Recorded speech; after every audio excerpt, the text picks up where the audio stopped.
2023년 고2 11일 모고 기술에 대한 기술 철학자들의 견해, 기술에 대해서 기술 철학자들이 어떻게 생각하는지, 고전적 기술 철학자들이 있고 거기에 대한 비판하는 철학자들이 있어.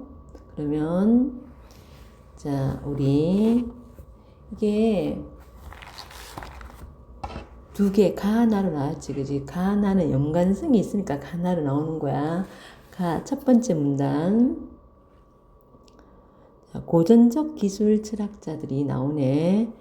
고전적 기술 철학자는 개별적인 기술 하나하나에 관심을 두기보다는 포괄적인 기술 일반에 주목하면서 현대 기술에 대해서 비판했대. 비판적으로 고찰 생각했다는 거야. 고전적 기술 철학자들의 대표자가 엘릴과 마르쿠제. 그러면 어떻게 뭘 찾아야 될까? 이 사람들의 주장의 공통점과 차이점을 찾아야 됩니다. 두 번째 문단 엘릴부터 나오네. 엘릴은 자율적 기술론의 관점에서 현대 기술의 특징에 주목하여 기술이 사회를 어떻게 지배하고 있는가를 보여주었다. 자율적 기술론의 관점에서 현대 기술을 비판했대요. 그러면서 기술이 사회를 어떻게 지배하고 있는지를 보여주었대.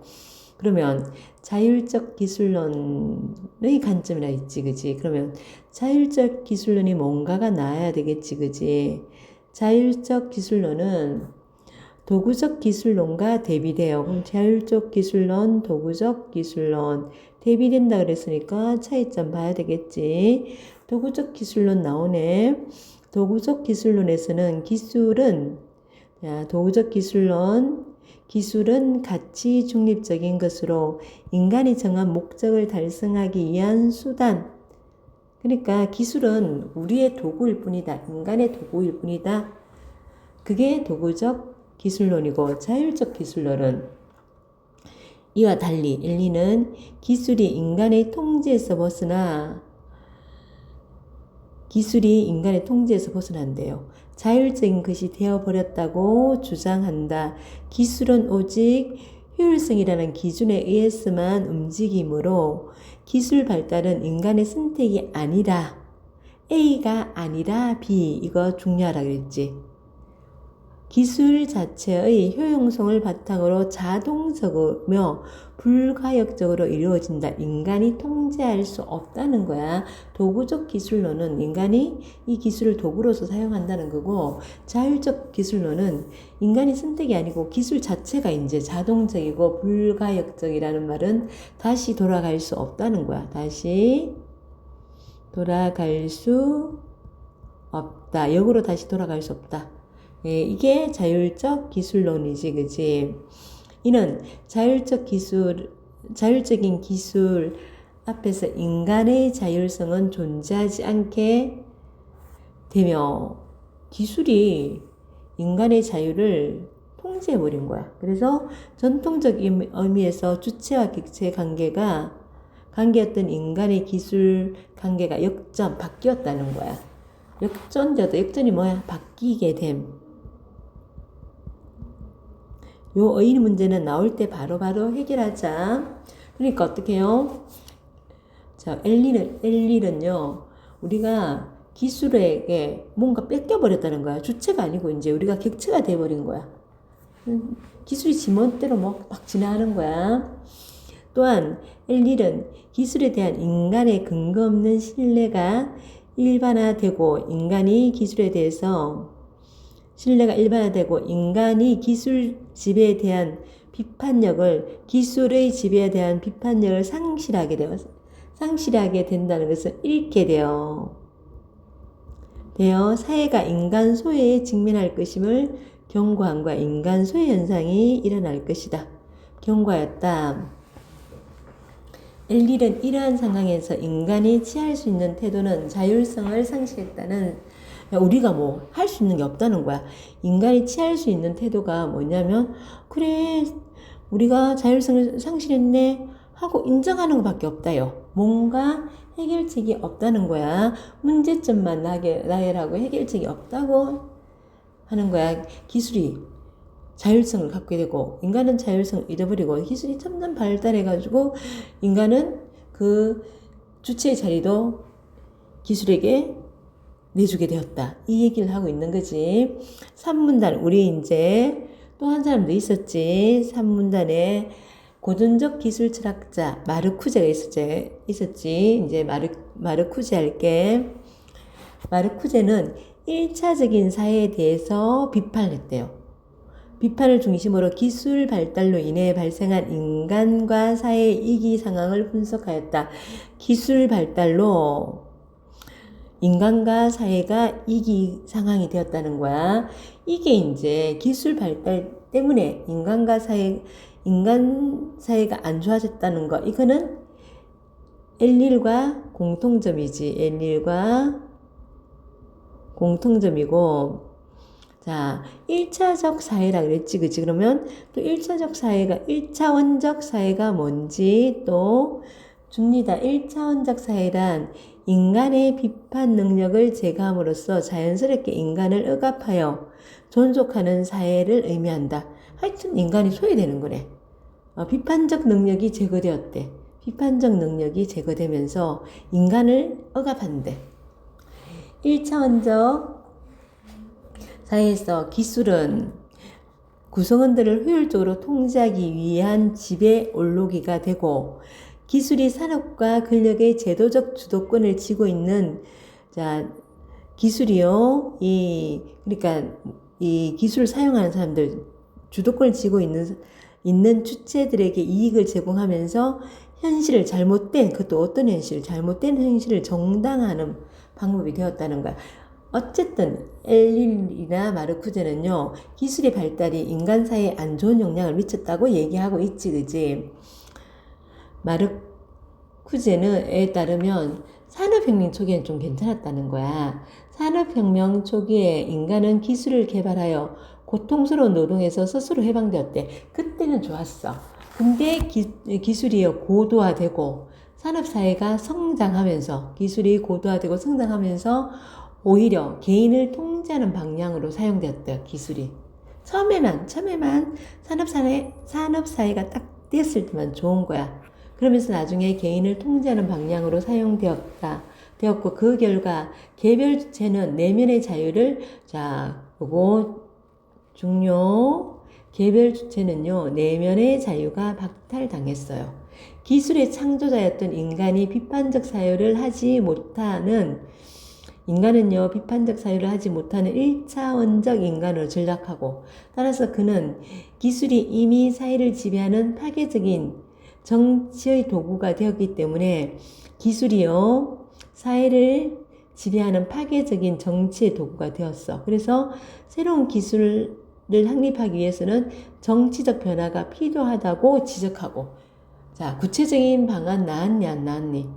필요하다고만 했지 여기에 대해서 구체적인 것을 제시하지는 않았어요. 이게 이제 고전적 기술 철학자들의 주장이고요. 고전적 기술 철학자들은 문제점만 얘기했지, 그지? 문제점만 얘기하고 구체적인 해결 방안, 대응 방안 이런 것들은 얘기하지 않았어. 근데 나는요, 이 고전적 기술 철학자 누구니 엘리라고 마르쿠제 이 철학자들을 비판합니다. 첫 번째 문단 기술 일반에 대해 추상적으로 고민할 것이 아니라 막연하게 해결책도 없이 이렇게 고민할 것이 아니라 실제 기술에 대한 경험적 연구를 수행해야 한다고 믿은 철학자들은 자신들의 시도를 이렇게 경험으로서의 전환이라고 불렀고요.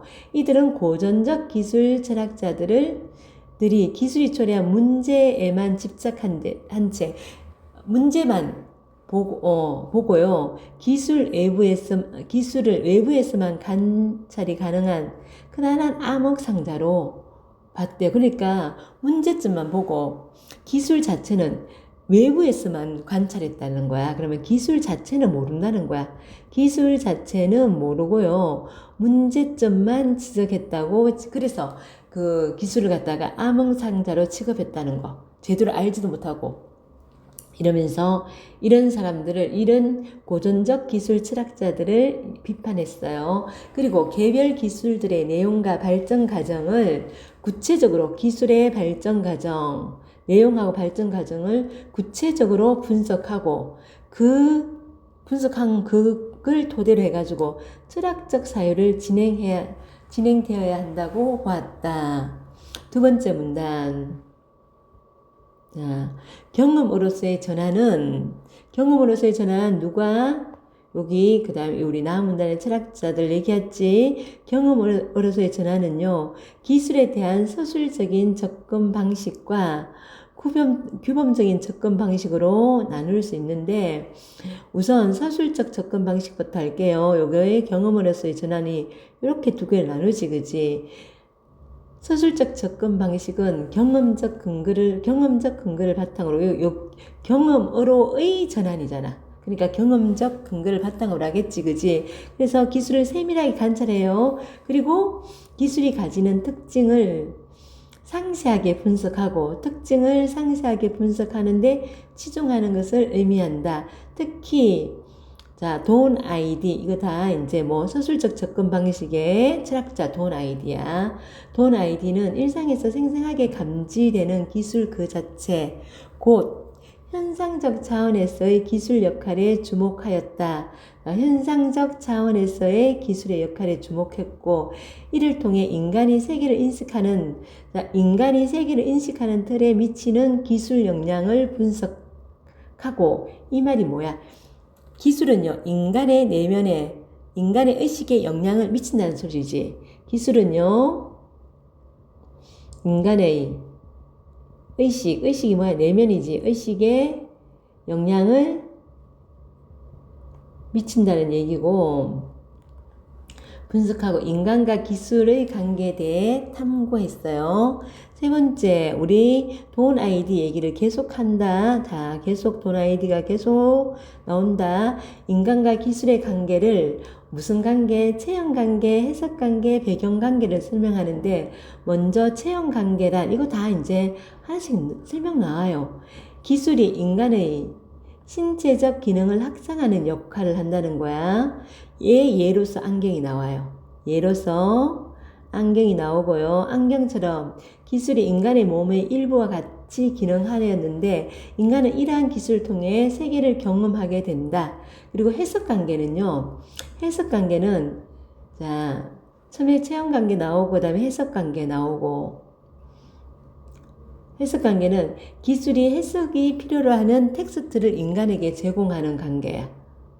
기술이 해석이 필요한 텍스트를 인간에게 제공하는 관계인데, 예로서 이제 전자현미경이 나오는데, 전자현미경의 미시 입자, 아주 작은 입자, 우리 눈으로 안 보이지, 그지? 탐구하는 경우에는 전자현미경 속에 보이는 것은 세계에 관한 텍스트라. 우리는 그냥 안 보여. 이거 알 수가 없어.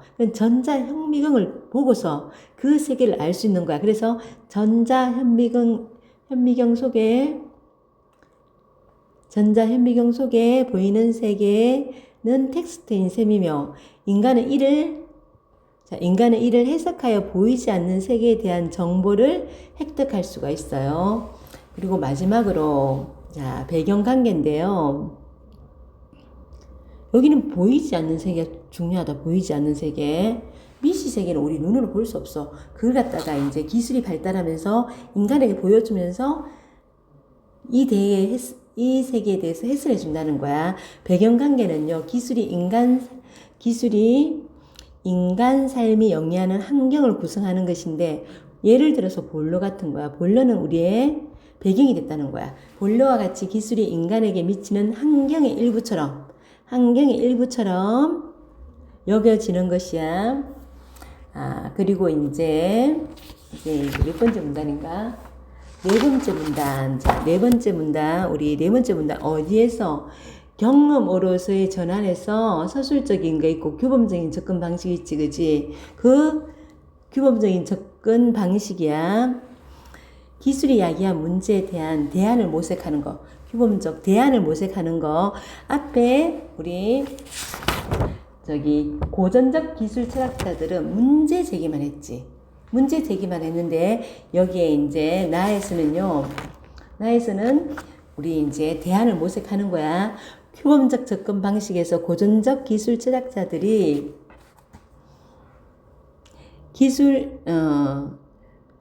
기술사의 문제와 상황의 심각성을 지적하면서 구체적인 대안 제시하지 않았지. 근데 여기는 핀버그는 사회 구성주의자들의 이론을 토대로 기술의 민주화를 주장했대요. 그러면 사회 구성주의는 뭘까요? 자, 사회 구성주의자들에 따르면 기술 발달은 효율성과 같은, 우리 있잖아. 효율성을 얘기한 건 우리가 누구였니? 앞에 엘릴이었지, 그지? 엘릴이 여기 봐봐. 기술은 효율적으로, 지가 자체적으로 효율성이라는 기준에 의해서만 움직임으로 이렇게 했잖아, 그지? 엘릴이, 그지? 근데 여기에 사회 구성주의자들은 효율성과 같은 일정한 법칙에 의해 이루어지는 것이 아니다 얘기했어요. 그들은 특정 기술과 관련된 사회 집단의 상호작용에 의해 가지고 여러 가지 가능한 방향 중 하나가 우연히 무의식적이고 우연히 선택되어 가지고 기술이 발달이 이루어진다. 이건 누가 얘기했다고? 사회 구성주의자들. 이걸 바탕으로 핀버그가요. 이러한 우연성이요. 기술의 변화에 인간이 개입할 여지가 충분하다는 거. 아까 앞에는 고전적 기술 철학자들은 인간이 소외된다. 인간이 외로 지배당한다. 이랬는데 이 핀버그는요. 이 우연성이요. 인간이 개입할 수 있는 근거가 된다는 거야. 충분하다는 것을 보여주는 것이며 인간이 기술의 발달 방향을 긍정적으로 바꿀 수 있다고 역설했다. 그래서 인간이요. 기술의 방향을 바꿀 수 있다. 앞에는 인간이 기술에 패배한 것처럼 느껴졌잖아. 그지? 근데 여기 핀버그는 그렇게 얘기하지 않지. 그지? 오문단 사회 구성주의자들이 개별 기술의 발달 방식을 파악하는 데 주력하여 기술의 발달 과정에 사회적 합의가 있다는 것을 발견하는 데 만족했다면, 여기 이제 사회 구성주의자들은 발달 방식을 파악하는 데 주력하여 기술 발달 과정에 사회적 합의가 있다는 것을 발견하는 데 만족했어. 근데 핀버그는 거기에 좀 더 나갔다는 거지. 그지? 핀버그는 기술 코드라는 늘 민주적으로 바꿔야 한다고 강조했는데 기술 코드가 뭐냐? 자, 기술 코드란 기술이 정리되고 활용되는 방식으로 디자인이나 그것을 수행하는 역할, 기술이 가지는 사회적 의미 등을 포괄하는 개념이고요. 그는 기술에 대한 사회적 선택 과정을 의식적 차원에서, 자, 그래서 어떻게 기술에 대한 사회적 선택 과정을 우리 우연적으로 선택된다 했지. 그 선택 과정을 의식적 차원에서, 아까 제 봐봐. 이게 사회 구성주의자들은 무의식적이고 우연적으로 선택된다 했지. 그지?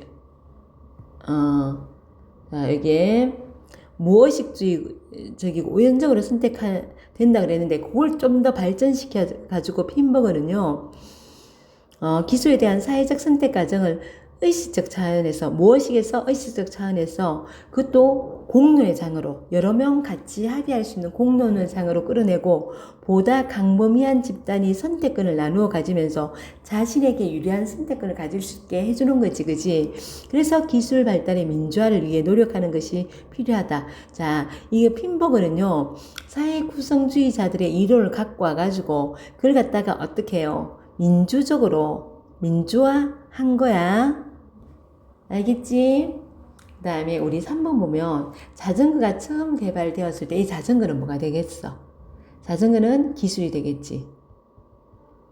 개발되었을 때 사용자와 기술자들이 자전거 용도를 각각 다르게 파악했대요. 사용자하고 기술자들은 용도와 그리고 다양한 디자인의 자전거를 만들었대. 용도와 디자인은요, 핀버그가 말하는 뭐가 되니? 핀버그의 기술 코드가 되지, 그지? 기술 코드. 핀버거 봐. 핀버거는 기술 코드가 뭐라 했니? 디자인이나 역할이잖아, 그치?